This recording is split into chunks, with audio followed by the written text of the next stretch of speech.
আসসালামু আলাইকুম এভরিওয়ান। কেমন আছেন আপনারা সবাই? আশা করি সকলেই ভালো আছেন। বৃষ্টির ওয়েদারে অথবা বিকালের নাস্তায় আমাদের ছোট থেকে বড় প্রায় সকলেরই আবদার থাকে ভাজা পোড়া জাতীয় কিছু খাওয়ার। তখন আপনি বাড়িতে থাকা মাত্র দুটো আলু দিয়ে ঝটপট এই ফ্রেঞ্চ ফ্রাইটি বানিয়ে নিতে পারবেন। দেখতে পেলেন কতটা পারফেক্ট হয়েছে, ওপরে একদম ক্রিস্পি আর ভেতরে নরম। তো চলুন দেখিয়ে দিই আমি কিভাবে বাসায় এইরকম পারফেক্ট ফ্রেঞ্চ ফ্রাইটি বানালাম। ফ্রেঞ্চ ফ্রাইটি বানানোর জন্য আমি প্রথমে এখানে দুটো বড় সাইজের আলু নিয়ে নিয়েছি। ফ্রেঞ্চ ফ্রাই এরকম বড় আলু দিয়ে বানাতে হয়। ছোট আলু দিয়ে ফ্রেঞ্চ ফ্রাই বানাতে গিয়ে দেখবেন একদমই দেখতে ভালো লাগছে না।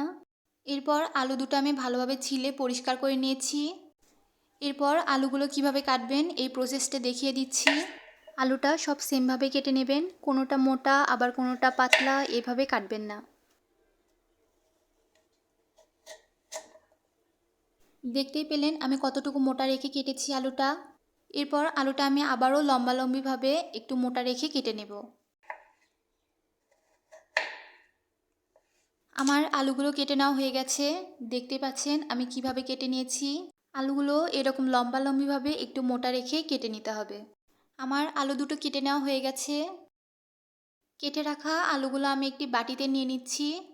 কেটে রাখা আলুগুলো আমি ঠান্ডা পানি দিয়ে পরিষ্কার করে নিয়েছি। আবারও আমি আলুতে ঠান্ডা পানি দিয়ে দিচ্ছি। এরপর এই আলুগুলো আমি 10 থেকে 15 মিনিটের মতো ভিজিয়ে রাখবো, যেন আলু থেকে সব কষ বেরিয়ে যায়। প্রায় 15 মিনিট ভিজিয়ে রাখার পর আলু থেকে কষ বেরিয়ে গেছে। দেখতে পাচ্ছেন পানিটা কত ঘোলা হয়ে গেছে। এখন এই আলুগুলো আমি আবারও ভালোভাবে পরিষ্কার করে নেব। এর ভিতরেই আমি একটা প্যানে পানি দিয়ে দিচ্ছি আলুগুলো সিদ্ধ করে নেওয়ার জন্য। পানিটা গরম হয়ে বলক উঠে আসা শুরু করলে আমি এখানে কেটে রাখা আলুগুলো দিয়ে দিচ্ছি। আলুগুলো আমি প্রায় 3 মিনিটের মতো সিদ্ধ করে নেব। অনেকেই মনে করেন ফ্রেঞ্চ ফ্রাই মানে সাদা হতে হবে, আবার অনেকেই মনে করেন ফ্রেঞ্চ ফ্রাই মানে ব্রাউন কালার হতে হবে। কারো কারো আবার ধারণা থাকে ফ্রেঞ্চ ফ্রাই মানে কুরকুরে হবে।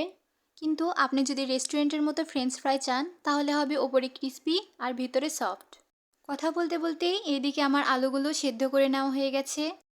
আমি আলুগুলো প্রায় 70%-এর মতো সেদ্ধ করে নিয়েছি, বাকিটুকু ভাজার টাইমে একদম পারফেক্ট হয়ে যাবে।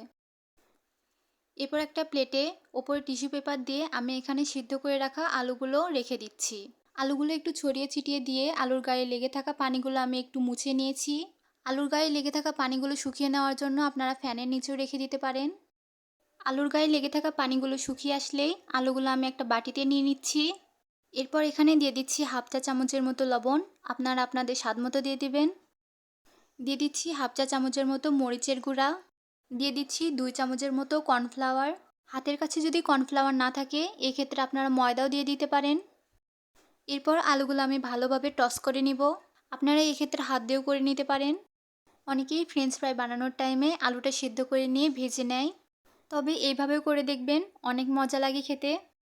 আসলে রান্না জিনিসটা একটা সৃজনশীল, সবভাবেই করে দেখা উচিত কোনটা কীরকম লাগে খেতে। আলুগুলো ভেজে নেওয়ার জন্য প্রথমে আমি সয়াবিনের তেল দিয়ে নিয়েছি। তেলটা গরম হয়ে আসলেই একটা একটা করে আলুগুলো দিয়ে দেব। আমি একবারে সব আলু ভেজে নিব না, আমি 2 পার্ট করে ভেজে নিব। আলুগুলো ভাজার টাইমে একদমই সরে যাওয়া যাবে না, একটা একটা করে উল্টিয়ে উল্টিয়ে দিয়ে ভেজে নিতে হবে। তা না হলে আলুগুলো বেশি ফ্রাই হয়ে যাওয়ার সম্ভাবনা থাকে। আলুগুলো 2 মিনিটের মতো ভেজে নিতে হবে। দেখতেই পাচ্ছেন আলুতে বেশি কালারও আসেনি, এই অবস্থাতেই আলুগুলো আমি নামিয়ে নিয়েছি। আপনারা কিন্তু এই অবস্থাতেই ফ্রেঞ্চ ফ্রাইগুলো 6 মাসের মতো ডিপে সংরক্ষণ করে রেখে দিতে পারেন। এরপর বিকেলের নাস্তায় যখন খেতে ইচ্ছা করবে তখন ফ্রিজ থেকে বের করে আবারও তেলে ডিপ ফ্রাই করে নিয়ে পরিবেশন করে নিতে পারেন। আবারও আলুগুলো ডিপ ফ্রাই করার জন্য তেলটা গরম করে নিয়ে আমি আলুগুলো একটা একটা করে দিয়ে দিচ্ছি। আলুগুলো হাফ হাফ করে দিয়ে আবারও আমি 2 মিনিটের মতো ভেজে নেব। সেম প্রসেসে একটা একটা করে নাড়িয়ে নিয়ে ভেজে নিতে হবে। আপনারা ফ্রেঞ্চ ফ্রাই তরিতে যদি হালকা কালার পছন্দ করেন তাহলে কম করে ভেজে নিয়ে উঠিয়ে নেবেন। আমি একটু ডিপ কালার পছন্দ করি, এই জন্য একটু বেশি করে ভেজে নিয়ে উঠিয়ে নিচ্ছি। আমার ফ্রেঞ্চ ফ্রাই বানানো কমপ্লিট হয়ে গেছে। এরপর এগুলো আমি সসের সাথে ভালোভাবে পরিবেশন করে নেব। দেখুন তো ফ্রেঞ্চ ফ্রাইগুলো দেখতে কত সুন্দর লাগছে, তাই না?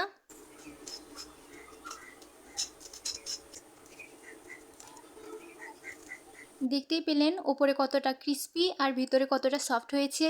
আর এই ফ্রেঞ্চ ফ্রাইটি কিন্তু মেয়োনিজের সাথে আরও বেশি দারুণ লাগছে খেতে।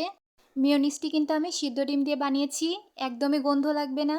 মেয়োনিজের রেসিপি আমার চ্যানেলে আর ফেসবুক পেজে আপলোড করা আছে, গিয়ে দেখে আসবেন।